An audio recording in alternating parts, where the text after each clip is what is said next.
Hi guys, welcome back. As you can see, I'm somewhere a little bit different, but today I'm going for a short walk, but I'm not going alone. I'm going with someone very special. Some of you may know this person. If you don't, I'm not sure where you've been, but I'm going to introduce her. She's not shy of the camera. Come on, don't be shy. Hey, hi guys. I've got Jasmine Ama with me today. She's taking a little walk with me, and we're going to talk all about Jasmine. And I want to know everything there is to know about you. Sure, absolutely. I'm here for you. Yeah, awesome.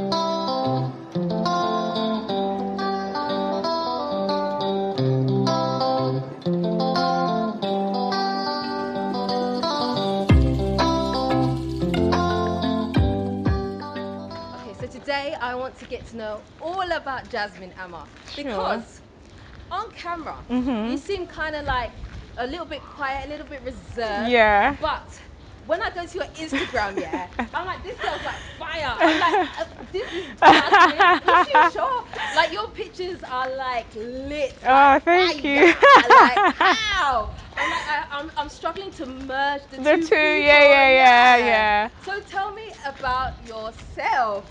I think personality wise I am quite chill. Like I'm not over the top, but I feel like with the photos it's just, I don't know, I just enjoy taking photos of myself. So that's what you get to see is the one I picked out of like 50 different shots. So okay. yeah. But I wish I could have one shot like that. I'm so awkward when it comes to taking shots. Like if it's not a natural shot, forget it. You gotta practice. I'm not. And I'm just not that sometimes way. it depends on who's taking the photo as well. Okay, you know, because sometimes they're like, all right, give me that, turn around, wow, sexy, like you know that kind of, and then that makes you. That sure ain't me. But I just thought it'd be really nice for us to do a little walk together and just have a little chit chat. Sure. Because I just really want to know a bit more about yourself. Because where were you born? I was born in Paddington in Sydney, Australia. Paddington. Yeah. Okay, so maybe I'm a little bit, I haven't travelled enough. Maybe I don't really know that much, but I don't really know many black people that are from Australia. So when I heard your accent, I was like, is this girl putting it on? Maybe she's seen it on TV. I don't know. I just went to Google all the Australian shows just to learn how to speak like them. Okay, so you were actually born in Australia? I was, yeah. Okay. And then what happened? So I was born over there. When I was 5 years old, my parents separated. So my dad moved to Ghana and he came with myself and my brother. So there's just two of us. Right. And then we lived here till I was 17 and he was 18. And then we moved back to Sydney again. So I've basically lived half of my life in Ghana and half of my life over there as well. Right. Yeah. Okay, that's interesting. Okay, so you left here when you were 17. So now that you're back, do you still have like your same connections? What's it like? I think I still have a few connections that I was able to maintain, but I think most of the people that I knew when I was over here, a lot of them have moved overseas and some people have just gone different ways as well. So I'm having to rebuild everything all over again, but I still have a little bit of connection to here. I feel like I will have more connections to here than someone who's moved from Australia who's never lived here before. So yeah. No, for sure. Okay, so like I know that you have family here because I've heard you mention like having your grandma's house and stuff like that. Yeah. So you have that aspect. So do you have like a lot of family here? Most of your family's here, or extended family? Yes. Extended so family. My mom's over there, my brother's over there, my dad. So he didn't want to come. He does. He just wants to plan properly and then come. Right, Yeah. So what pushed you over the edge to come? Considering your brother is not ready to come yet. What made you come? I knew I'll be here at a point in time and I just didn't want to keep postponing it. I knew I had enough savings. It was like, just come and experience it. It can always be like, you come, if you hate it, you can always go back. Like, I'm always going to be Ghanaian Australian, so I don't have to be stuck here if I don't want to be. Okay, so did you know, so you knew you were going to come, so were you saving specifically for that, or were you just saving in general and you thought, okay, I've got enough, let me just go? I was saving towards that and I was making plans towards living here as well because I bought a home over here in 2015. So yeah, I was making plans towards it, but my life wasn't revolving around it either. My life in Australia continued, but it was like whenever I felt like it, I'll be here. So here we are. Thank you.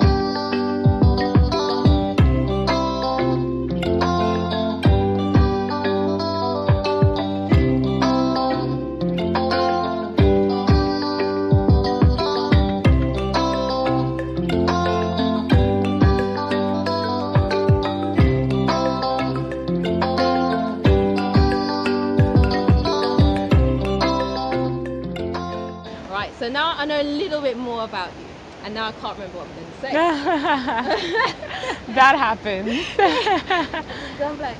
Okay, yeah. So tell me a little bit more about your skincare business, right? Yeah. Because you started that. Did you start that in Australia or you started it here? I started that in Australia.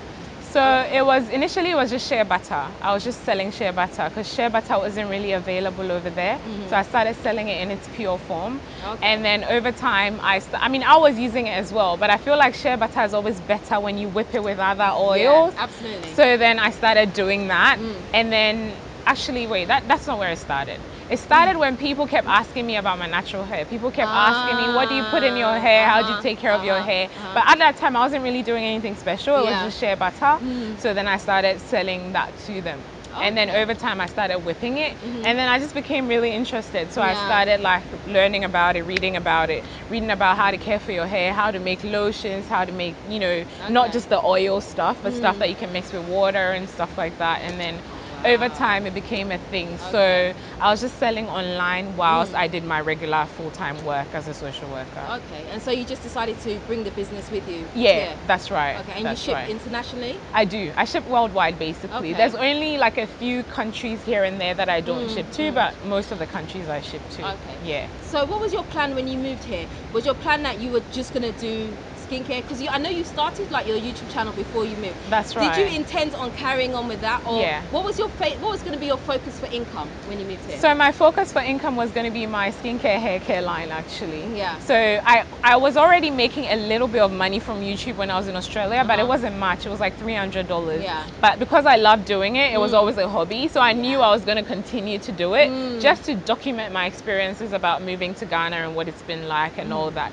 But I never thought it was going to be like a big form of income or anything like that. Right. But over time, it's just turned into this massive thing that I never expected. So like, your YouTube numbers, right, are like astronomical right now. Did you ever think in your wildest dreams that you would have so many subscribers? I had no idea. I had no idea. I always thought it was just going to be like a little fun thing that I did on the side, just like a little hobby. And then over time, when I recognized the potential, I was like, oh my God, I need to keep going with this because it's great. Because you've done really, really well. You. Like, you've really pushed through, and I really admire that. You. And I love your niche, because you're doing something that a lot of other people can't do, because I feel like you speak the language and you can connect more than some of us can. I feel like your channel is absolutely amazing. So well done to you. Thank you. And you know, it's funny you say that I speak the language, so it makes it easier. This morning I actually went to go speak to someone about doing a day in the life with them. Yeah. And like the guy was like,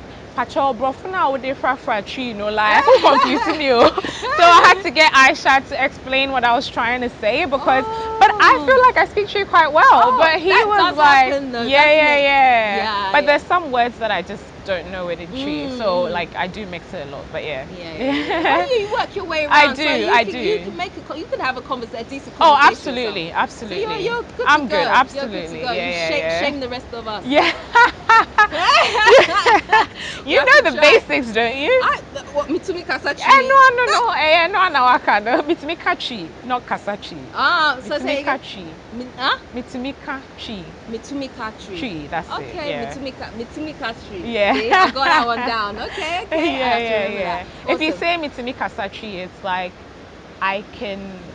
No, it's not I can speak Chi. It's I can say Chi. Yeah, I can say Chi. Yeah. Okay. See, I'm learning. No one ever corrected me. They just allowed me to go on saying it. Yeah. Okay. Awesome. Okay. So the other thing I wanted to ask you about was your because you purchased a house, right? Yeah. How was that? What was that like? Was it difficult? I think for me, it was just time consuming. I don't think it was difficult because I had help from someone. If I was doing it on my own, it would definitely be difficult because working with agents here can be really tricky. Yeah. Sometimes you get there and the key to the house is not even available, but they tell you to come, oh, it's all good. Yeah. And so there's a lot of back and forth. But I actually took 6 weeks holiday, came to Ghana and spent the whole 6 weeks trying to find a place. So it was dedicated. Was it a new build? It was new, yeah. It was brand new. Okay. Yeah. And how did you do? Was it on a mortgage or you paid outright? I paid outright. Hey, Charlie, give me 5 for that one. Hey. Thank you. You work hard, man. No, I really do. I really admire you. I think you're great. Thanks. So I can be a friend. Yeah. Right? You can. I'm waiting to attend that housewarming at your house as well. Please, Yeah. no, we're working. We're gonna do a really nice housewarming for sure. Definitely, you're definitely invited. But it's kind of hot here. I don't know if we should get a drink. Yeah, why not? Let's go for a walk around. Yeah. This is like a really nice place. I really like it. It's so lovely. I've never been here before, you know.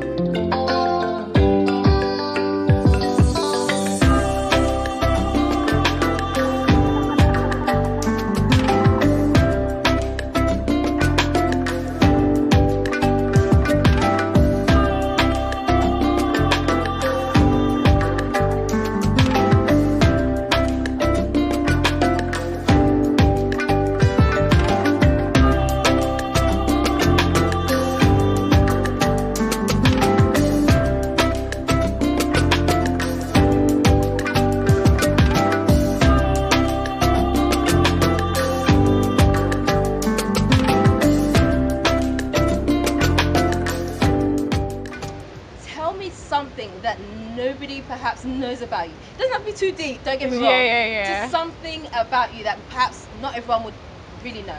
Okay. I mean, no, I think a few people might know, just people on YouTube might not know. Yeah. This is just like a little pet peeve of mine. I hate it when people are like eating soup or like porridge or something and they slurp it. Oh, you know, really? when you slurp it off the spoon. Oh my god. Or noodles. Oh my god, that's disgusting. So what about if I get to the bottom of my drink? No, I don't want to hear it. What, does it actually irritate you? Yeah, it does. Really? Yeah. It just sounds gross. Okay, yeah. Really? Okay, that does not bother me. Oh, really? I think I hate like squeaky sounds, that like blackboard kind of. See, that doesn't bother me either. Really? Yeah, that doesn't bother me. I thought you were gonna say, you know, those white things that when you buy TVs and stuff, they come packaged in. I don't know what they're called. Oh yeah, I know. What you know how they make these sounds? Yeah. I don't like either. Really? But I thought That that's what you doesn't meant. bother me. Okay. No, Okay. That doesn't bother me. Yeah. Okay. So tell me, what are like your future plans now that you're back in Ghana? Is this like it for you? This is where you're living, or would you ever move back? Well, I don't think I can say I would never move back, but for now I'm here. Like I feel like I'm here for a while. I'm gonna be here for a while. Yeah, I really want to set myself up properly because this is the time to do that. I feel I don't really have major responsibilities, you know, when it comes to kids and stuff like that. So I got to do it now, and then maybe years later I might go back and just I don't know. I'll definitely go visiting, but to live there, I don't know. I don't think so. Yeah. Do you think it would be easy for you to transition back if you were to ever go back? I don't think I would. At the moment, I can't even think about living there again because I just love being in Ghana so much. So tell me, Ghana changes you so much. it really does. And I always try and like get that point across. It's really hard to vocalize what it is. Yeah. But there's something about that Ghana does. Maybe you can explain because I find it really hard. How would you describe that Ghana? How has Ghana changed you? What does it feel? What does Ghana feel like to you? I think it's just so laid back that you're just not worried about so many things. Yeah. Although it's not because you don't have any problems anymore. It's just that you just, I don't even know how to explain it. I think the way people live is inspiring. Yeah. Because you see people that live with like less than what you have when it comes to material things, and they're so happy and content all the time. Absolutely. So it's almost like you have no choice but to be happy as well, you know. And I'm just like really relaxed. I'm not really stressed at all. Like I remember I did a video ages ago and I was talking about how my life has changed since moving to Ghana, and one of the things was I don't even snack as much as I used to anymore. No, this is really random, but I really don't. I don't eat. I used to love like Oreos and vanilla ice cream. I probably have a teaspoon now and then I'm done. Absolutely. I completely agree. I definitely don't snack as much. But if I do want something, I'm like, oh, I'd like some grilled plantain or something, you know, just healthier sort of. I just feel more wholesome. You do, isn't it? I think the sun, especially, is really good for black people. Like it just makes you feel better. You just feel good, isn't it? Like you can't be unhappy. Like, you're just kind of happy here. That's I love Ghana for that same. Absolutely. I can't imagine living back there at the moment. I really can't. I remember we went back from a holiday for like 3 weeks or something. I think after the first 3 days, I was ready to go back. Because I'm like, no, I'm missing out. There's things happening, you know. You can just you wake up in the morning like, okay, let me just go do this or let me go see that person. You know, there's things that you can do. Whereas in the UK, where I'm from. Yeah. Sorry, I keep doing that. I have to try not to. Where I'm from. Yeah. Like, you know, it takes planning for It certain really things to does. happen, It and you really have to does. psych yourself Yeah, up. yeah, yeah. And I feel that you don't kind of get that here as It's much. yeah, absolutely. You know, I was so- actually meant to go on holiday just for 2 weeks to the UK actually. Oh, really? Yeah, but then even since the borders opened, I was like, I can't risk getting locked up over Yeah. there, so I'm not going. Like, it's just not happening. I have to wait till the whole COVID thing is over because imagine being stuck there during December and then you're watching all these Snapchats of people can having you a good imagine? time. It'd be so painful. I'm not wouldn't doing it? it. I'm not doing it. Yeah. You can't go and get locked up over No. there. I think everybody over there seems to want to come here back, right now as absolutely, well, because yeah. especially as they're predicting like a second wave as Yeah. well. So everyone's like, nah, we need to get out kind of thing. Yeah. So no, Ghana's really It's good. really good. It's really It's good, really, isn't really it? good. Yeah, absolutely. Okay, so is there anything else that you would like to share before we wrap up? I think if you're thinking of coming to Ghana, like just make solid plans and come. It's not as scary as it seems, even though you need a plan. But sometimes you can be like, I'm planning this, I'm planning that, and then you just keep putting it off. Next minute you're like 70 years old and you're still over there, you know? So just plan, give yourself some time and then move, because it's so worth it. It's so lovely. It And you really just is. don't know what's going to happen once you're over here as well. So, yeah. But I must say, I'm quite inspired that you just decided to kind of, I know you didn't just up and go overnight, Yeah. but you went for it, Yeah. even though perhaps maybe not everyone around you was doing the same thing. You just decided to go for it. Yeah. And I love had that. a lot of people tell me not to as well, because it was a bad idea. Oh, I had the same thing. Tell me, what were people saying? Oh, you know, Ghana's hard. You have no idea. You're living over there. You have this really good life. And I'm like, if my life was that good over there, I won't be considering moving to Ghana. So, but like, I don't really listen to anyone. So I just do what I want, basically. Good. Yeah. I love that. Thank you. Absolutely. Yeah. Guys, you've heard it all here now. You've heard from Jasmine herself. I hope you've got to know her. I know I definitely have got to know her a bit better. And I want one of them pictures that you've got on Instagram. I'll show you the pose. She's going to show me some poses after, guys, so that I can look really cool too. But guys, if you haven't checked out Jasmine's channel, please go and check out her channel. She does awesome stuff. She cooks awesome food. She really gets interactive with the people of Ghana as well. And I absolutely love her channel. Please do go check it out. What's your channel name? It's Jasmine Ama. Jasmine Ama. You can't forget it. Don't say I didn't tell you here, guys. Jasmine Ama. Okay, guys, and if you haven't subscribed to me, please do think about subscribing. No, don't think. Just do it. Okay? So hit the subscribe button, hit the notification bell, and until next time, guys, I'm out. Peace. Bye.